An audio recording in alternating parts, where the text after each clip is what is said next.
Bonjour, nous sommes le 4 mai 2026. Voici les actualités du football ivoirien. On commence avec Jean-Philippe Crasso, qui était victime d'une blessure au genou. Notre attaquant international ivoirien a repris l'entraînement avec le Paris FC. Le joueur doit retrouver du temps de jeu dès le week-end prochain. Franchement, c'est une étape clé dans sa préparation pour la Coupe du Monde parce qu'il doit revenir rapidement en forme. Son entourage exprime un optimisme mesuré quant à sa capacité à revenir à son meilleur niveau avant le tournoi mondial. Ce retour est crucial pour l'attaquant qui aspire à retrouver la pleine possession de ses moyens physiques afin de contribuer aux performances de la Côte d'Ivoire. Donc sa remise en forme rapide est perçue comme un signe d'encouragement pour les éléphants en vue de cette compétition majeure. J'ai une question pour vous. Pensez-vous que le fait qu'il soit revenu, est-ce qu'il mérite largement sa place dans l'effectif des éléphants? On va parler de l'international ivoirien Sidi Kipri qui était à Reims, qui l'ont prêté à Ipswich Town dans la clause de son contrat. Il y avait une option obligatoire qui était inclue, qui ça devait être déclenché automatiquement si Ipswich Town montait en première ligue. Donc son transfert était définitif. Le montant de l'opération c'est 4,5 millions d'euros. Donc ça finalise ainsi l'engagement du défenseur ivoirien avec le club anglais. Il a eu une saison convaincante et son transfert permet à Kipre de s'inscrire durablement dans le projet d'Ipswich Town. Pour aussi le Stade de Reims, cette vente permet de clôturer un dossier qui est très intéressant. Il avait rejoint il y a 2 ans de cela le club de Reims. On pensait qu'il allait avoir la visibilité, mais ils sont descendus en Ligue 2. Heureusement, Ipswich il a récupéré entre la Ligue 2 française et la Ligue 2 anglaise. Vous préférez quelle Ligue 2? Donc lui, il a préféré la Ligue 2 anglaise et ça a été très intéressant. Donc c'est une excellente nouvelle pour Kipré qui a su prouver sa valeur en Angleterre. Ensuite, bon, c'est un bon défenseur, un grand défenseur, il est solide. Il va jouer la première ligue. Suite à la promotion du club, c'est vraiment une opportunité idéale pour continuer sa progression. C'est une opération qui a été cohérente, qui récompense le travail et ça confirme les qualités physiques du défenseur. On va continuer avec Ahmed Junior Traoré qui s'était blessé et on apprend qu'il ne va plus rejouer cette saison avec Marseille après une blessure à l'adducteur contractée face à Nantes. Sorti si suivant, il manquera les 2 derniers matchs contre le Havre et Rennes. Bon, cette saison, il a marqué 3 buts, 3 passes décisives en 19 matchs. Pourtant, à Auxerre, là-bas, il s'est blessé moins comparé à Marseille. Il avait fait une très belle saison. Voilà, son absence affaiblit l'attaque marseillaise et ça soulève aussi des incertitudes sur son avenir. Lui qui est prêté, c'est ça qui est le problème actuellement. Et aussi, il y a le mondial qui arrive. On pensait qu'il allait venir aider les éléphants. À chaque fois qu'une compétition majeure arrive, il se blesse ou il a un problème de santé. En tout cas, courage à toi. Et aussi, c'est vraiment un coup dur pour Marseille, mais aussi pour Traoré qui commence à trouver son rythme. Il avait déjà commencé et cette fin de saison, elle est tranquille déjà. Et puis, ça arrive au pire moment, cette blessure. Il devait convaincre Marseille pour son avenir. Bon, avec des statistiques qui sont modestes, excusez-moi, et puis aussi son impact dans le jeu, sa créativité, ça portait une alternative offensive à Marseille. Malheureusement, sa blessure pourrait refroidir Marseille dans l'optique d'un transfert définitif. Surtout dans un contexte financier qui est vraiment exigeant.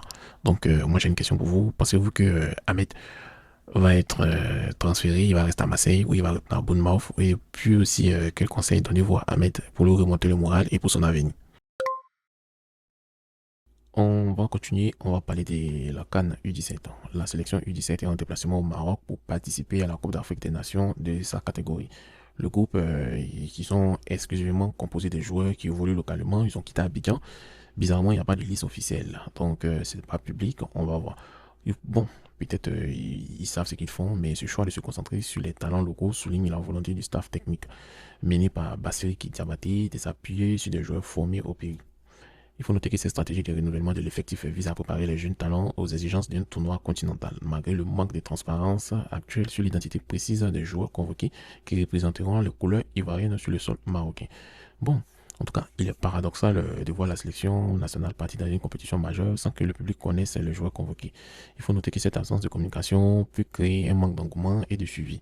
On va voir ce que ça va donner. Mais il y a une bonne chose aussi, ils ont privilégié les viviers locales et c'est une excellente initiative pour valoriser la formation ivoirienne. J'espère que cette jeune équipe saura démontrer son talent indépendamment de l'absence de visibilité médiatique sur leur composition actuelle.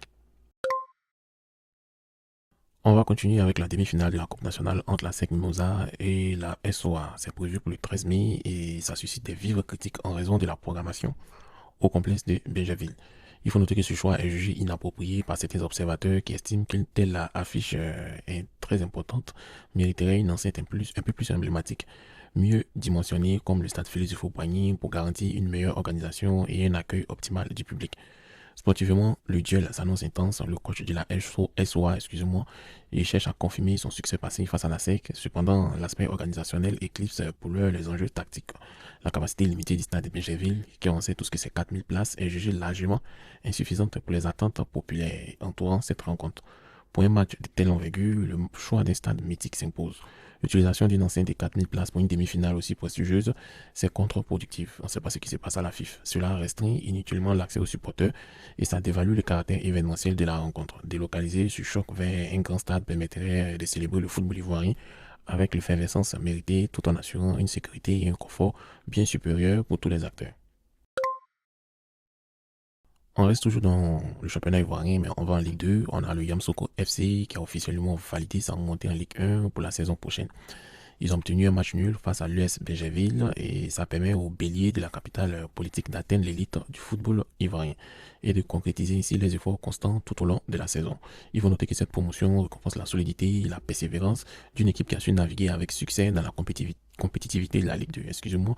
Maintenant, pour Yamsoko, c'est une ville emblématique. Ce retour, cette ascension dans un championnat national de première division, c'est un événement majeur qui promet d'insuffler une nouvelle dynamique au football. Ça offre aussi aux supporters la possibilité de vibrer au rythme de l'élite dès la saison à venir. La montée de Yamsoko FC, c'est une excellente nouvelle pour le football ivoirien parce que maintenant, on aura un choc Agni contre Baoulé parce qu'Adiaki est en Ligue 1 aussi. Donc, c'est ça, c'est le fruit d'une saison de travail acharné où les joueurs ont prouvé leur valeur. Et moi, j'espère vivement qu'ils sauront s'adapter rapidement aux exigences tactiques et physiques d'un niveau supérieur. Et puis aussi, la SEC maintenant a un concurrent solide qui a les mêmes projets, les mêmes ambitions que lui. Nous avons la SEC, le FC San Pedro et voilà Yamsoko FC qui vont faire le bonheur du football ivoirien. On va terminer avec la pépite Issa Doumbia. C'est un milieu de terrain de Venise. Je pense que c'est la deuxième fois que je parle de lui. Il est en train de faire parler de lui. Il est devenu l'objet d'intenses batailles entre le Sporting du Portugal et le Benfica de Lisbonne. Alors que le Sporting voit en ce joueur de 22 ans un remplaçant idéal pour préparer le départ de Morten ou Ojmland et aussi Morita.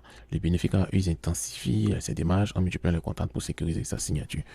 C'est un jeune ivoiro-italien, voilà, auteur d'une saison très intéressante en Série B. Il attire également l'attention de plusieurs clubs européens, dont l'Inter de Milan, l'AS Roma, l'Atalanta Bergame. Son transfert est évalué entre 8 et 15 millions d'euros et ça s'annonce comme étant l'un des dossiers les plus chauds du mercato portugais et aussi ivoirien. En tout cas, c'est un enjeu symbolique et je pense que la fédération doit jeter un coup d'œil sur lui parce que c'est vraiment un excellent joueur. C'est vraiment un excellent joueur et il a un physique imposant, une belle marge de progression et ça justifie l'intérêt des géants portugais. Voilà, quitter la série B pour les clubs d'élite, ça veut dire qu'il a vraiment tapé à l'œil. Donc le Sporting, pour le moment, ils ont un léger avantage, mais on va voir comment le dossier avance. Voilà, c'est un milieu de terrain qui a joué presque toute une saison, 37 matchs, qui a marqué 9 buts, qui a délivré 5 passes décisives. Donc il est très intéressant. Imaginez s'il est dans un club un peu plus avec des joueurs de qualité, je pense que ces statistiques vont être doublées par deux. C'est pas futur, il y a un numéro 2 qui est là. Voilà, donc qu'est-ce que vous en pensez? Donc, chers amis, c'est tout pour aujourd'hui. On se dit à très bientôt. N'hésitez pas à vous abonner pour ne rien rater du football ivoirien. Donc,